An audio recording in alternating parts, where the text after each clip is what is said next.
Hello guys, எல்லாரும் வந்துட்டீங்கல்ல. இன்னைக்கு நம்ம பார்க்க போகிறது டே 81க்கான எபிசோடு தான். அதுக்கு முன்னாடி யாரெல்லாம் நம்ம சேனலை சப்ஸ்கிரைப் பண்ணாமல் பார்த்துட்டு இருக்கீங்களோ, சட்டுன்னு போயிட்டு சப்ஸ்கிரைப் பண்ணிட்டு வந்துருங்க, லைக் பண்ணி தட்டி விட்டுருங்க. வாங்க வீடியோக்குள்ளே போயிடலாம். ஓப்பன் பண்ணா டே 81 மார்னிங் மணி ரவீனா கிட்ட வர வர அழகை கூட்டிக்கிட்டே போறியம்மா அப்படி சொல்லிட்டு இருந்தாரு. தில்லுதாயா உனக்கு, அவங்க வீட்டிலேருந்து ஆள் வராங்கன்னு தெரிஞ்சு இவ்வளோ தைரியமா பேசுகிற. அப்புறம் சொல்கிறாரு, யாரோ ஒன்றும் தெரியாத பாப்பா மாதிரி ரெடி ஆகிட்டு இருக்காங்க பாரு. அவங்க அம்மா வந்ததுக்கப்புறமா எனக்கு ஒன்றும் தெரியாது மம்மி, இவர் தான் காரணம் அப்படின்னு சொல்ல போகிறா. என்ன நடக்குமோ எது நடந்தாலும் விக்ரம் நீ என் கூடவே இருக்கணும் அப்படின்னு சொல்லிட்டு பயம் கலந்து எந்துவா பேசிக்கிட்டு இருந்தாரு. நல்லா மதிய வாக்கில் மாயா மல்லாந்து படுத்து கிடக்கும்போது அவங்க மம்மியை வீட்டுக்குள்ளே விட்டுட்டாங்க. அவங்க அம்மாவை பார்த்த உடனே, லூசே நீ எதுக்கு வந்த அப்படின்னு கேட்க, அதுக்கு உடனே அவங்க அம்மா என்னை எதிர்பார்க்கல குரங்கே அப்படின்னு சொன்னதெல்லாம் செம்ம சூப்பராக இருந்துச்சு. இதுக்கப்புறமா மாயாவோட சிஸ்டர் கன்ஃபர்ஷன் ரூமில் உட்காந்துக்கிட்டே நான் இங்கே தனியாக இருக்கேன் அப்படின்னு ஓனா பாட்டு பாடிக்கிட்டு இருந்தாங்க கிரியேட் பண்ணி. கச்சேரி முடிஞ்சதுக்கப்புறமா அக்கா தங்கச்சி கட்டி பிடிச்சி கொஞ்சிக்கிட்டு இருந்தாங்கப்பா. எப்பா என்ன பொண்ணு இது, வாய் திறந்தா அண்ட புழுவு ஆயாச புழுகும்பாங்கள்ல அந்த அளவுக்கு வாய் திறந்தா வந்ததெல்லாம் பொய் மட்டும்தான். கச்சேரி முடிஞ்சதுக்கு அப்புறமா கதா கலாச்சாரம் ஆரம்பிச்சிட்டாங்க.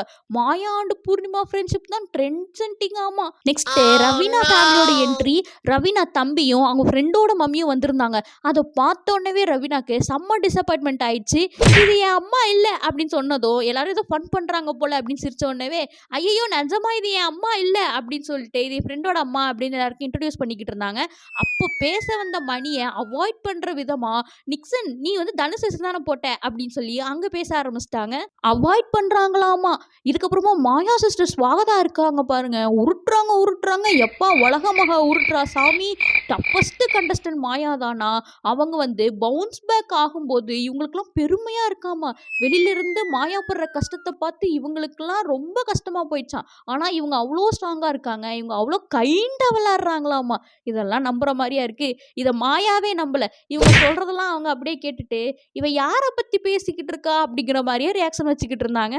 பிக் பாஸ் அடுத்த சீசனுக்கு ஆடிஷனே வைக்காம ஒரு ஆள் கிடைச்சிட்டாங்க, பிடிச்சி போட்டுக்காங்க. இதுக்கப்புறமா முட்டை தொட்டிக்குள்ளார மணி அண்டு விக்ரம் படுத்துக்கிட்டு, எப்பா நான் ஒன்று நினைச்சா அது ஒன்று நினைக்குது, அம்மா வருவாங்கன்னு பார்த்தா ஆப்பு அமுச்சு வச்சிருக்கிறாங்க, பேசாம மெடிக்கல் ரூமுக்கு போயிட்டு ஊசி போட்டு வந்து படுத்துக்கவா, என்னால் இதெல்லாம் தாங்க முடியல, வேணும்னே இவங்க அவாய்ட் பண்ணுறாங்க, என்னைய பர்பஸாக அவாய்ட் பண்ணுறவங்க கிட்ட போய் நம்ம என்ன பேசுறது அப்படிங்கிற மாதிரி புலம்பிக்கிட்டு இருந்தாரு.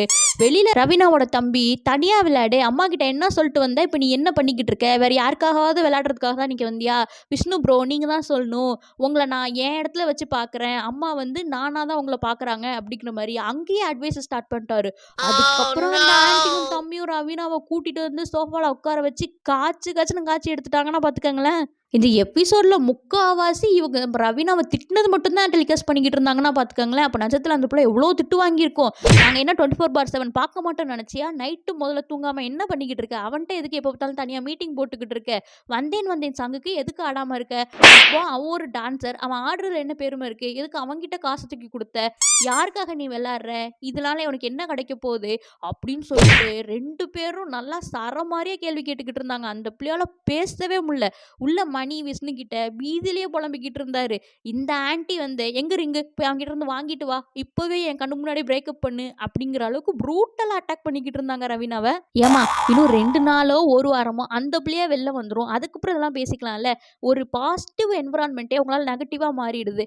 இதை விட பெரிய பெரிய தப்பு பண்ணவங்களோட பேரண்ட்ஸே வந்து ஸ்போர்ட்டிவா பேசிட்டு போயிட்டாங்க. இது ஒரு சாதாரண விஷயம், ஆனா அதை ஏன் இவ்வளோ பெரிய விஷயமா நீங்க பேசிட்டு இருக்கீங்க அப்படின்னு எனக்கு புரியல. இதுல கொடுமையே நிக்சன் அண்ட் ரவீனாவோட பாண்டிங் அழகா இருக்காமா. ஐசி பேரண்ட்ஸ் தெரிஞ்சிருக்கும் நிக்சனோட நிலைமை.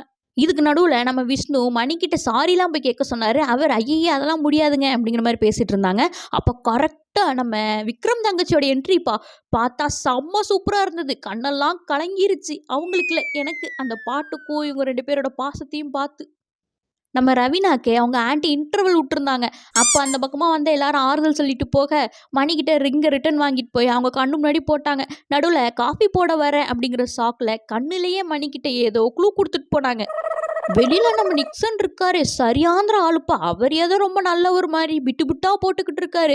இவன் மேலலாம் தப்பே கிடையாது. மணி வந்து அந்த கல்லு டாஸ்க்ல இருந்தே அப்படிதான். அவனுக்கு சப்போர்ட் பண்ணணும்னு சொல்லுவான். அதனால தான் இவ இப்படி பண்ணிட்டா அப்படின்னு சொன்னதும், போய் அவனை கூப்பிடு. நான் அவன்கிட்ட பேசணும் அப்படின்னு சொல்லி இந்த ஆன்ட்டி வந்து கூப்பிட சொல்ல, மணி உடனே விஷ்ணுவ என் கூட வாங்களேன் அப்படின்னு சொல்லி கூப்பிட்டுட்டு இருந்தாரு. விஷ்ணு அழகா கழட்டி விட்டாரு. ரைட்ரா ரைட்டு, இருந்தா பூமிக்கு இல்லைன்னா சாமிக்கு அப்படின்னு நம்ம மணி ஆன்ட்டி கிட்ட பேச போயிட்டாங்க. அவங்க அவளை விளையாட விடு, நீ யாரு முதல்ல அவளை கேள்வி கேட்கறதுக்கு, அவள் இண்டிவிஜுவாலிட்டியே போயிடுச்சு, அவள் வந்து உனக்காக ஸ்டாண்ட் பண்ணலன்னு கேள்வி கேட்குற, ஆனால் நீ எங்கேயுமே அவளுக்காக ஸ்டாண்ட் பண்ண மாட்டேங்கிறியே அப்படிங்கிற மாதிரி சொல்லிட்டு இருந்தாங்க.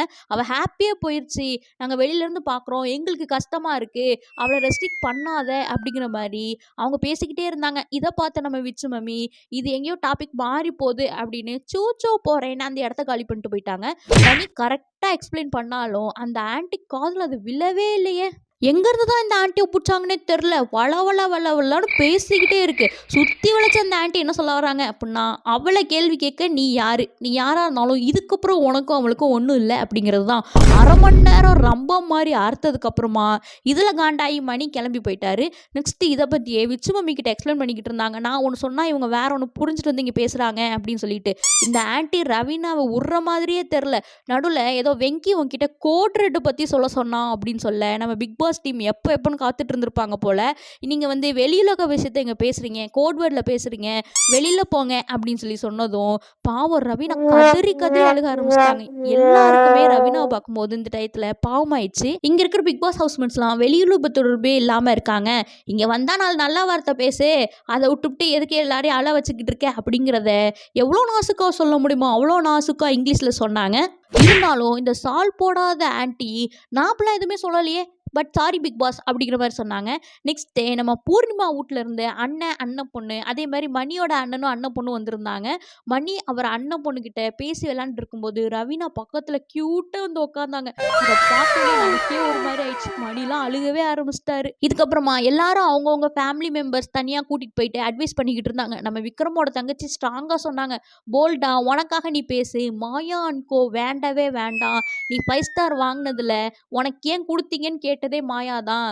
ஸோ அவங்க கிட்ட நீ சேராத, தனித்திரு விழித்திரு சகோதரா அப்படின்னு சொல்லி அட்வைஸ் பண்ணிட்டு எல்லாரும் பை பை சொல்லிட்டு கிளம்பிட்டாங்க. போன வாரம் வரைக்கும் எல்லாம் ஜோடியாக சுற்றிக்கிட்டு இருந்துச்சுங்க. எல்லாம் நம்ம பயல்களோட வைத்தறிச்சல் தான் நினைக்கிறேன். விஷ்ணுவை அண்ணன்னு சொன்ன பூர்ணிமா மம்மி, அறவே வேண்டான்னு சொன்ன விஷ்ணுவோட தங்கச்சிங்க, கண்டுக்காமல் விட்ட மணியோட மம்மி, கண்டிஷன் போட்ட ரவீனாவோட ஆன்ட்டின்னு எல்லா ஜோடியும் பிரிஞ்சு போச்சுங்க. நம்ம பிக் பாஸ் டீமு எல்லாரும் போகிறதுக்கு முன்னாடி மௌனம் பேசிய படத்தோட ஃபஸ்ட்டு பார்ட்டை போட்டு காமிச்சிருப்பாங்கன்னு நினைக்கிறேன். அதான் எல்லா ஜோடியும் பிரித்து விட்டாங்க. நெக்ஸ்ட்டு விம் டாஸ்க் நடந்தது. ரவுண்டு 1ல் பீப்புள் சாய்ஸாக அர்ச்சனாவோட டீம் தான் வின் பண்ணியிருந்தாங்க. கிட்டத்தட்ட 50K மேலே அவங்க பாயிண்ட் ஸ்கோர் பண்ணியிருந்தாங்க. ஸோ இந்த வாரத்தோட டாஸ்க்குக்கு இவங்க தான் ஜட்ஜாக இருந்தாங்க. இவங்க எல்லாருக்குமே வந்து கிஃப்ட் கேம்பர் கொடுக்கப்பட்டது. இந்த டாஸ்கில் வின் பண்ணது யார் அப்படின்னா நம்ம விஷ்ணுவோட டீம். ஸோ இந்த விஷ்ணு டீம் எல்லாருக்கும் ஒரு வருஷத்துக்கு கழுவுறதுக்கான சாமானெல்லாம் ஃப்ரீயாக விம் ஸ்பான்சர் பண்ணிச்சு. நெக்ஸ்ட்டு கலந்துக்கிட்ட எல்லாருக்குமே ஃப்ரீ ஃபுட் கொடுத்துருந்தாங்க. அவ்வளோதான் இன்னைக்கான எபிசோட். இந்த எபிசோடை பற்றி நீங்கள் என்ன நினைக்கிறீங்க? நெக்ஸ்ட்டு எந்த ஃபேமிலி வரதுக்காக நீங்கள் வெயிட் பண்ணிகிட்டு இருக்கீங்க அப்படிங்கிறத கீழே கமெண்ட் பண்ணுங்கள். இந்த வீடியோ பிடிச்சிருந்துச்சுன்னா மறக்காமல் லைக் பண்ணிவிடுங்க. இந்த மாதிரி வீடியோஸ் உங்களுக்கு வேணும்னு நினச்சிங்கன்னா சப்ஸ்கிரைப் பண்ணி வச்சுருங்க. Thank you, tata, bye by.